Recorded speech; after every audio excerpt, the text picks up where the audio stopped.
What is up, everybody? Welcome back to another WWE prediction video. Sorry, WWE. AEW this time prediction video for Forbidden Door, Sunday, 24th. The Sunday, the 24th of August, London at the O2. There we go. Forbidden Door is certainly an interesting pay-per-view. I actually think this is one of the better built-up pay-per-views that AEW has put on all year, if I'm going to be 100% honest with you. This still feels kind of lifeless. It still feels not what AEW used to feel like, but it is pretty good. And just for everyone's information, I'm not going to do an NXT prediction video, dude. I don't watch NXT. It's hard to talk about NXT when I don't watch it and I don't care about it. Now, AEW, I watch Dynamite. I don't really watch Collision that much. If something interesting happens on Collision, I'll catch it on like Instagram or something. It's just Saturday night, and especially now that college football restarts tomorrow, or today as of this upload, I'm not watching Collision at all, at least until college football's over. Because Saturdays, man, that's for college football. I'm sorry. And then obviously I'll be watching some WWE pay-per-views as well. But, because I mean, I'm still going to be watching PLEs because I watched them with my stepmom, PLEs pay-per-views. So like that, I'll take a break from watching college football. But on free weekends, man, I'm watching college football. I'm sorry. Like next Saturday, I'm gonna be watching college football all day, man. And then Sunday they got we got Clash in Paris, which I'll be watching. And then after that, I'm going straight home and I'm watching the next college football game because I know it's a whole college football weekend. It's the only free weekend they get without the NFL's interference. And then the week after that, we got the NFL starting up that Sunday, and I am fucking excited for a new season of both college football and NFL, man. This is going to be fun shit. I cannot wait. I hopefully fixed the microphone. I looked up ways of why the Quadcast 2 is having like bad audio issues. I don't really know if anyone really noticed a difference, but I was noticing a difference. I sounded more distant in a way. I'm still not sure if that's the case or what's happening. It sounded better because I just looked up ways to fix it, and it said, hey, go to the drives, update your drives for the microphone settings, and I just went and updated the computer and updated all this shit. So hopefully it's better. I don't know. I tested it. I don't know if it sounded as good as it did, but I don't know. It's a brand new mic, and that kind of sucks it if it's going to sound not very good. I don't know. We'll see. But because I really don't want to spend $300 on a new mic. But we'll find out. And I know if I look here, for some reason, it says your microphone is unmuted but has no signal. Now, I don't know what that means, because my microphone it's working. I can see it I can see it picking up my audio. So I have no idea what the problem is, but I don't have a whole lot of charge on my mouse. So let's get this done so my mouse doesn't die on me and I can't change the slides. Match number 1, we got Kyle Fletcher versus Hiromu Takahashi. This is just one of those Forbidden Door matches. Nothing really built up, nothing really fun, nothing I really truly care about. Obviously, we're going to have some AEW x New Japan because that's what Forbidden Door was built on. If I'm being 100% honest with you, I think it's time we close this Forbidden Door. Maybe just make it a strictly AEW pay-per-view if you really want to keep it Forbidden Door, or just keep your annual Forbidden Door pay-per-view. But as of right now, Forbidden Door has just been kind of dead, especially because there's not really much New Japan representation that a lot of people, at least me as an AEW fan, really care to see. Takahashi, I've seen him wrestle before. At least I know I have. I feel like I have. But in all honesty with you, I don't know much about him. If I saw him wrestle, it was at a Wrestle Kingdom, and I feel like I remember him. I think he was at Forbidden Door, obviously, last year too, or something like that. I feel like I remember him, but I just don't watch enough New Japan Pro Wrestling to get the feel of guys in New Japan. So obviously, I know Zack Sabre Jr. Everyone knows Zack Sabre Jr. Some of these Japanese names are kind of a lot of them are very similar in a way, so it's kind of like hard to remember, hey, have I seen this person wrestle before or not? More than likely, I have, but I mean, there's sometimes I haven't. So we'll get into that with the TBS title match here next. But when it comes to the TNT Championship, Kyle Fletcher's not going to lose it to Takahashi. I mean, he's just not. So I feel like this is probably the easiest prediction of the night. And yeah, I got Kyle Fletcher beating Hiromu Takahashi. Match number 2. Oh, never mind. I got this one instead. I guess because there was at least some story between Mercedes Moné and Alex Windsor. That's why I put it further below. In case you didn't know, I put the order of this is an order of what's important to me, what I care about, what I don't care about, shit like that. And unfortunately, the IWGP World Heavyweight Championship, I just don't care about. And Nigel won a match to face Dr. Sabre Jr. on Collision. I didn't see it. I didn't watch it. This should be good. I'm not much of a person that really cares for the technical style, like kind of like a Bryan Danielson. I love Bryan Danielson in WWE. Obviously, once he left WWE, he was technical in WWE. We went a whole lot more technical outside of WWE, and that just kind of, I don't know, it bores me sometimes watching a whole lot of actual technical wrestling. And I guess I don't want to say that it's all bad, but I just don't really find as much interest in it as I'm watching like big moves or like shit like that, you know. I'm not saying I'm like some spot fest monkey or something. But I don't know. I don't know what I'm trying to say. But let's be honest here. Zack Sabre Jr. is not losing the IWGP World Title to Nigel McGuinness. I didn't even know Zack Sabre Jr. had the IWGP World Title. I guess I don't really pay attention to New Japan, but that's good for him, I guess. I don't know. Normally I watch. I try to catch Wrestle Kingdom every year. That's the only New Japan I might watch. I know I want to watch this next TNA pay-per-view. And maybe I'll just start watching TNA. If TNA gets on an actual network on Thursdays, I might actually start watching TNA. Well, kinda, because I'm going to be watching Thursday Night Football for that. But maybe outside of NFL season, I'll watch more TNA if they're actually on a network I can find on Hulu. But, I guess Hulu doesn't fucking matter because it's ending at the end of the year anyway. But, I don't know. We'll see what happens. But Zack Sabre Jr. is winning here. I think we all know that. Match number 3. We got Mercedes Moné versus Persephone versus Bozilla from Stardom. And Persephone's from CMLL. And Alex Windsor, who is from AEW. Listen, I'm going to sit here and say it. I don't get the hype around Alex Windsor. There's nothing special about her. She's just your normal female wrestler. There's so many great, unique, and popular characters in AEW, and we're pushing Alex Windsor, dude. She comes out here, she yells, "Wins!" And walks to the ring. She doesn't have anything cool. She doesn't wear anything cool. She doesn't stand out in any way, shape, or form. She's just there. And I hate to say it, but I feel like she's getting her push because she's Will Ospreay's wife. And unfortunately, I don't care. I don't care about Alex Windsor. I don't really care about Bozilla and Persephone, but it's Forbidden Door, so I will let it slide. But I don't know. I feel like there's much better people that should be in a better spot than where Alex Windsor is. And I'm sorry to Alex. I'm sure she's a wonderful person, but as a wrestler, I find her boring, and I don't really care for her. I have no attraction to her character or her gimmick. If she doesn't even really have a gimmick, I have no attraction to her as a wrestler. I don't. Mercedes Moné is retaining here. I don't think that's any question. If she hasn't already beaten it, I feel like she's going to end up beating Jade Cargill's title because title reign, sorry. But Jade Cargill betrayed Tony Khan for going to AEW, and I fear if Chris Jericho ends up in WWE, that's what is going to happen to Chris Jericho. He's going to be revered by Tony Khan and the AEW, whatever. I hope not, but we'll see because that's how you mentioned Cody, CM Punk, or Jade Cargill in any interview, and you fucking get buried to the bottom of the fucking roster in AEW, man. Sorry, but it's true. But Mercedes Moné is retaining the TBS title here, and yeah. Match number 4. We got Death Riders, Gabe Kidd and the Young Bucks versus Darby Allin, Hiroshi Tanahashi, Will Ospreay, and the Golden Lovers, which is Kenny Omega, and I'm blanking out. I know who it is. Ibushi, right? Kota Ibushi. Wait, now I fucking lost myself. That's Kota, right? Yeah, I'm not losing it. Yeah, Kota Ibushi. I don't know why I thought it was. I don't know what I was thinking there. Obviously, the Death Riders are Jon Moxley and Claudio Castagnoli, and the Young Bucks are Nick and Matt Jackson.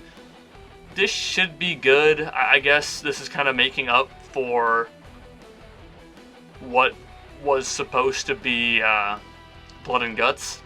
They just didn't do that this year, and that's okay. It really truly doesn't need to happen every single year. We don't need to put together random groups. It's the same thing with War Games. War Games shouldn't have to happen every single year. But you got to have some kind of survival type thing. It's what makes it Survivor Series. If you think of it, I wish we could kind of like once in a like I love War Games. Don't get me wrong, but I also wish we can kind of go back to that classic Survivor Series matches. You know, elimination style tag matches. I don't want to go back to brand versus brand, and anybody who ever suggests we should go back to brand versus brand has no idea what the fuck they're actually saying. Because brand versus brand was atrociously boring. There is no purpose in watching Survivor Series at that point because, listen, brand versus brand, I fucking loved it back in the day. But that was because back in the day, Raw and SmackDown people, they were like in completely different, they were like completely different companies. Like nobody from Raw or SmackDown really interacted at all in 2010, 2011 when they originally had the bragging rights pay-per-views. Obviously, I was quite young, so maybe I'm wrong, but now there's no real separation in the rosters, and there wasn't when Vince McMahon was running things either. And Survivor Series was just, hey, let's do SmackDown versus Raw. It was boring. It never brought any interest to television. And then they moved the draft from after WrestleMania to, after SummerSlam? And then it's like, okay, we got a month or two that these people have been on different rosters. Why is this guy who just came from Raw gonna hate Raw just because he's on SmackDown? He just came from Raw. I don't know. It just, brand versus brand sucked. Champion versus champion is also atrocious because now you're making a champion lose, which shouldn't happen. Which they already fucking do with this stupid crown jewel shit, but what are you gonna do? Anyway, going back to Forbidden Door, because I get carried away talking about Survivor Series. Lights out steel cage match, dude. I really don't understand why Tony Khan is letting Will Ospreay wrestle.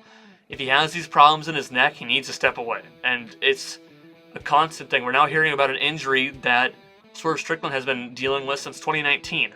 Why do we allow these wrestlers to do this? Like the NFL, it used to happen in the NFL, and thankfully it doesn't happen anymore. And don't get me wrong, I hate that the NFL is more like pussified, I guess you could say. But I don't want people fight. I don't want people playing with injuries, man. If they have an injury, step away. There's always next season. You know, there's always the next game or the next season or whatever. You know, you don't need to fucking destroy your body. I mean, I understand that you're making how much millions a year, but you can be making more millions if you just leave your body the way it is. And Will Ospreay is the same thing. He's wrestling with a neck injury. And, I don't know, man. I wish Tony Khan would force him to not do this match. But I guess they're doing this match. And let's be honest, out of this, I do believe Darby Allin, Tanahashi, Will Ospreay, and the Golden Lovers are winning this match. And I think it's time for a Death Riders breakup. For serious. I don't know what the fuck the Young Bucks have to do being back with the Death Riders. I thought the Death Riders would hate them after they caused them to lose Anarchy in the Arena, but I guess, I don't know. This is going to be our real fucking hardcore crazy match of the night. So I don't know when this is going to be put on, but I guess we'll find out. But Darby Allin, Tanahashi, Ospreay, and the Lovers, I do believe, are going to win this match.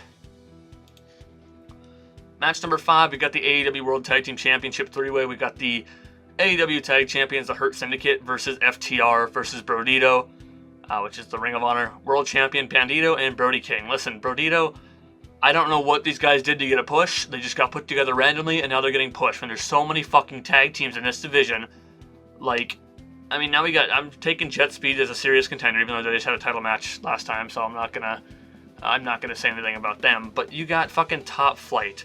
You took the titles off Private Party to do absolutely nothing with Private Party. And it's just, man, the tag division could use some freshening up, man. It is so fucking atrocious right now. And putting together tag teams like Brodito isn't going to help this tag division at all.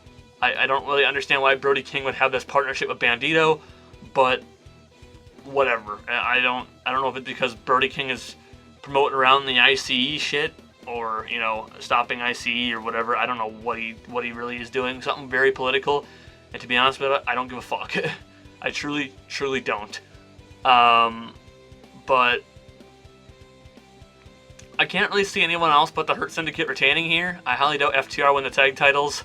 And that's, I mean, maybe, okay. Actually, now that I'm thinking about it, I could see FTR winning the tag titles and then losing it to Copeland and Cage. I feel like Tony Khan would want to do that, but I think also MVP said he wanted to put over a younger tag team as well, and they didn't want to lose to FTR or something like that. I don't know what the fuck the case is there. It just sounds all dumb to me. I will not be shocked if FTR wins, but I'm going to say Hurt Syndicate because I don't think that FTR should just get a tag title to immediately lose it to Cage and to Copeland. But, yeah, I got Bobby Lashley and Shelton Benjamin here retaining. Match number 6, we got Kazuchika Okada versus Swerve Strickland. I really don't know where this rivalry has gone. I remember seeing it on TV a couple weeks ago. I've been watching live the last, 3 weeks now of AEW.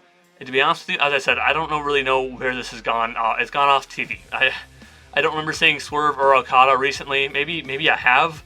And, oh, that's right. They were just involved with random bullshit that started Dynamite this week. The start of Dynamite was so fucking random after that 6-man tag. It was so bad. It was random. I don't know what the fuck was going on. It was so dumb, dude. But I highly doubt Okada's losing the Unified Championship to Swerve Strickland. I'd be shocked. So it was starting to build up good. I really don't know what happened to it. Maybe I'm just not seeing it, I guess. Maybe I'm just looking away at the wrong times. I don't know. But I got Okada retaining here and beating Strickland.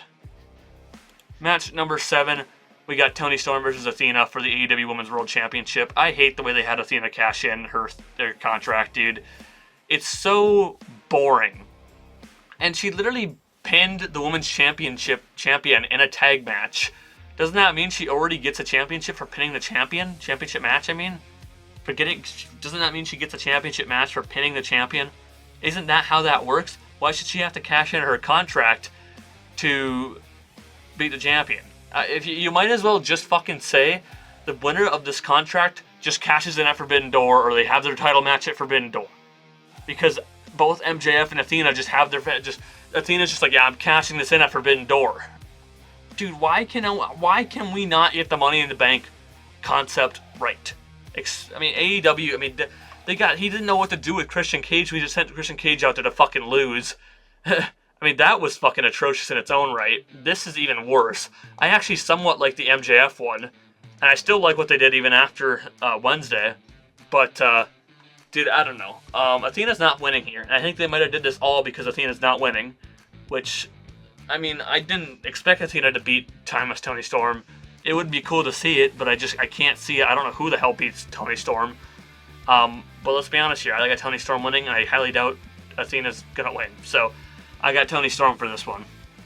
Match number 8, we got Christian Cage and Adam Copeland versus Kip Sabian and the returning Luchasaurus or Killswitch in this matter. Listen, I don't want to boo Killswitch, so hopefully they make him babyface again. I still thought it would have been a great turn on Christian Cage and have Luchasaurus win the TNT title, but obviously Luchasaurus was dealing with an illness and had to step away from TV, unfortunately.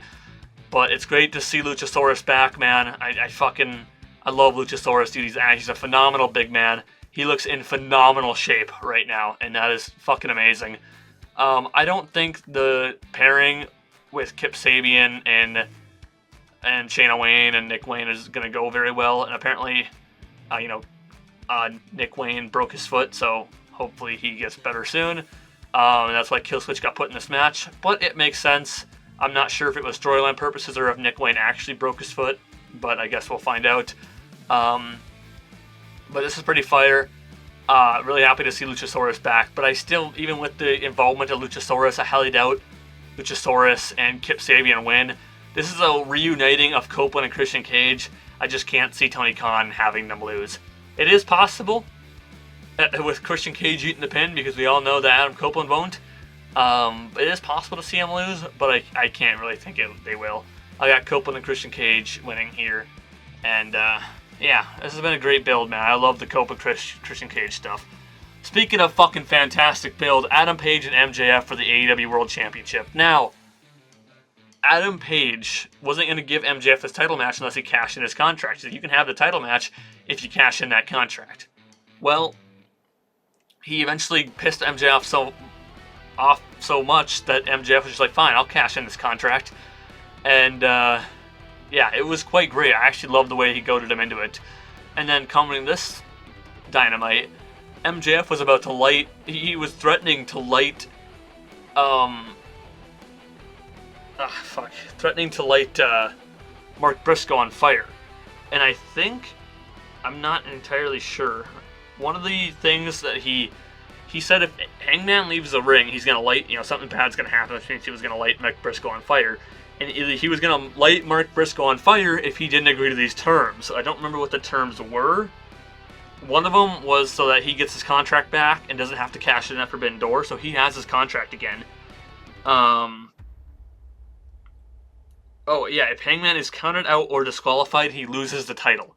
So Hangman can't get disqualified and he can't get counted out. So MJF has pretty much all the advantage here. He gave himself all the advantage. It was pretty good. I didn't mind it. I know some people were fucking going out on it saying, oh, it wasn't realistic, it's fake, and you're gonna kill somebody on TV. Yeah, he was. He wasn't actually gonna fucking do it, dude. I mean, come on, it's fake television. This is all storytelling. Stop being up in fucking arms about fiction, for the love of God. But yeah, I got Adam Page winning this match. I highly doubt Adam Page loses here. Now, does MJF immediately turn around and cash in his contract and maybe beat Adam Page? Yeah, that could happen. I don't see MJF keeping his contract. I feel like with MJF, they're gonna do something else storyline-wise for MJF. But MJF, I do believe, is gonna lose this match here. Does he cash in right away after? He could. I don't particularly see it happening because I don't think they want Adam Page to lose the title just yet. But I do think MJF taking the title from Adam Page is the move. And eventually having Darby dethrone MJF, I think, would be fired. But that is going to do it for this prediction video. If you guys did enjoy it, please drop a like. That'd be greatly appreciated. If you're new here, please subscribe for more AEW and WWE prediction videos. Also, we do video game content as well. Coming up next weekend. Is it this weekend? No, next weekend. We got Metal Gear Solid Delta Snake Eater. And we got Lost Souls Aside that we'll both be doing. I'm going to do Metal Gear Delta Snake Eater first, and then Lost Souls Aside after that. September, we got Cronus: The New Dawn. I'm going to let you guys know that I will not be doing Hell Is Us. That I'm going to just play on my own, I guess. I don't know, I saw the new images, the new video for Kronos, and I'm like, dude, this shit's fire. And I was going to make a decision. I wasn't going to do them both. I thought about doing them both, but then I decided, yeah, I'm not going to do them both. There's too much in September to do them both. But I got Kronos: The New Dawn. After that, we got Borderlands 4, then Dying Light: The Beast, and then Silent Hill F. In October, we got a shit ton of games as well. We got Dying Light again. We got Ghost of Yotai, which should be fire, and a couple other games I can't think of off the top of my head. November, we got Battlefield 6 and Black Ops 7. I'll be doing both of those. I believe Battlefield 6 has a campaign of its own, so I do plan on playing that. I don't know anything in December, but we'll find out, I suppose.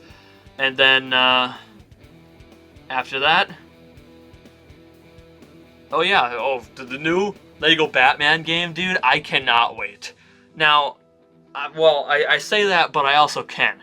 Because right now, my only problem with the new Lego Batman game is that it's like an Arkham Lego Batman, is what it looks like. It's pretty much what it is. It's not like the old Lego formula, and that's what I was really hoping for. I really, really wanted the old Lego formula, kind of what Star Wars, the Skywalker saga had, because I remember fucking Incredibles and Lego Star Wars Superheroes 2, those fucking sucked. I didn't mind Lego DC supervillains. I thought that was pretty fun. But then they kind of, I don't remember, I think Incredibles and Marvel Superheroes 2 came out before that. Those sucked. I didn't like those. And then they brought out the Skywalker saga, which kind of brought a new formula, but also kept some of the old formula, which I thought was, and I fucking loved it. I really fucking did. But now you only get to play as 7 characters in this new Lego Batman, I guess. It's like a Lego Batman Arkham game, which I don't really care for. I really just wanted to see like the old Lego games back, personally. But I'm sure it's still going to be pretty fire, and I actually cannot wait. I still cannot wait to play it, but we'll see what happens. Other than that, social media is in the description below. Twitter and Instagram, you can go and follow those. Leave a comment of what you thought of my predictions for Forbidden Door, and leave a comment with your predictions for Forbidden Door, and I will see you guys in the next one. Thank you for tuning in.